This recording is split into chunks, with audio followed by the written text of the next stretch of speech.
Nate, how'd it feel first game back in a while? Did it feel like same old, or yeah, a little nervous at all? Yeah, they were a little nervous before the game, just kind of, like I said before, get that first hit, which was nice to get. And then, but the body felt really good, and I didn't feel very rusty. I felt kind of like in the flow of the game pretty well. So, yeah, thought we did some good things offensively. Was there any hesitation when you were running the ball or moving around at all? I thought about it for a second on like the first one, so I spun to make sure it didn't hit my left shoulder, and then I got hit. And I was glad. I mean, I should never do that again, but I was glad I kind of got that out of my system. Now, those runs, were they all designed, or is that you just saying, I'm going to run it? A few of them were kind of just if they were going to cheat and play, a lot of guys in our run game just kind of pull off the end defender. And so they were kind of playing it that way because our running backs were running well, so there were some open looks. Coach Wilson talked about how he liked you so demanding on the sidelines. Can you talk about that a little bit and maybe how your leadership role is expanded now as a senior? Yeah, I just know what I like a lot more, and I was not afraid to tell Coach Wilson or Coach Johns just what I saw out there and what routes I wanted to get out there. And it was a very good working relationship with all three of us, kind of what we're seeing and what we want to attack, and they were listening to me, which I really appreciated. So yeah, I was just kind of seeing. I mean, I had the best point of view of all of them, and they trust my my say, so it was cool. It felt like you didn't kind of find fourth or fifth gear until maybe the second quarter. What was the slow start about, and how did you diagnose and correct it?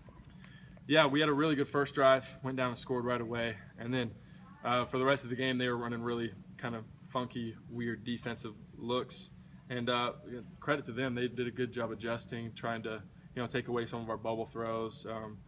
Take away some of our runs, force us to throw down the field, which then we had to do and kind of did pretty well. So still a lot to learn from, but it's just if you want to be a good team, you have to learn how to adjust on the fly and things like that. What are the positives you take from this win, and also, I don't know necessarily negatives, but concerns that you have to address?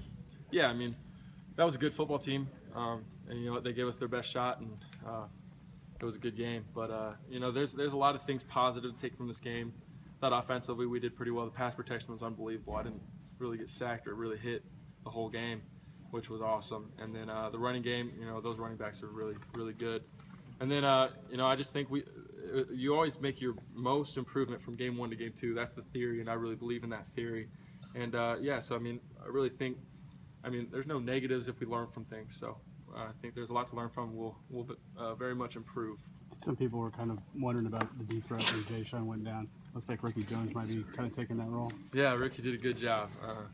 I've been telling you guys, Ricky's back. He was looking really good his freshman year and kind of had some injuries, and he's back, got confidence and swagger. So it was good to see him make some big plays out there. And other guys too. Simi did great, Mitchell Page did great, and guys behind him. So for you as a quarterback, how important is it? Maybe chemistry is a word that's thrown a little too much, but how important is it to strike up that relationship quickly with at least one guy out there?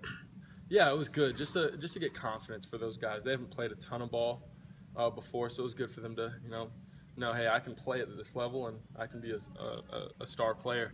So yeah, I think just kind of continuing to build chemistry throughout the year is huge, and so I like where we started offensively today. But I think there's a lot more we can achieve. Hey, what was going through your mind that last drive when Southern Illinois was driving, scored the touchdown, then went for 2? I was just thinking if they score, how far or where I needed to get to throw it into the end zone for a Hail Mary or things like that. So I was just kind of preparing for what if, and fortunately our defense made a good stop. What did you think of that play call? I know Wilson said he might have called the 71-yard pass. Oh yeah, he called it beforehand, and it just wasn't. I wasn't in love with the look, so I kind of scrambled and was trying to make a play, and then threw it away, and then Coach called it again, and I was like, I just kind of hung on it a little bit longer and just threw it kind of pretty far and let him run under it. So he made a really good play on the ball. Were you surprised that he called it twice? No, absolutely not. I'll look to the sideline sometimes and kind of give him a nod that I want to play again or something like that. But that was all Coach Wilson. He called it again, so he did a good job. Obviously, big shoes to fill in the running game with Tevin gone, but Jordan Devine had a pretty good day. Your thoughts on the running game? Our running backs are pretty good. Our committee is good. Tevin was obviously awesome last year, and D'Lo. But I really like this 1-2 punch this year, and I think they're going to be pretty special. Talk about coming back after being off last year, what it was like to be out there throwing again. Yeah, it was great. Kind of knowing I was live and kind of have that urgency in the pocket to get rid of it on time and throw with anticipation and things like that. Fortunately, my offensive line did awesome. I didn't get sacked all day, but then kind of running on my own and taking a few hits felt good to be back in the flow of things. When you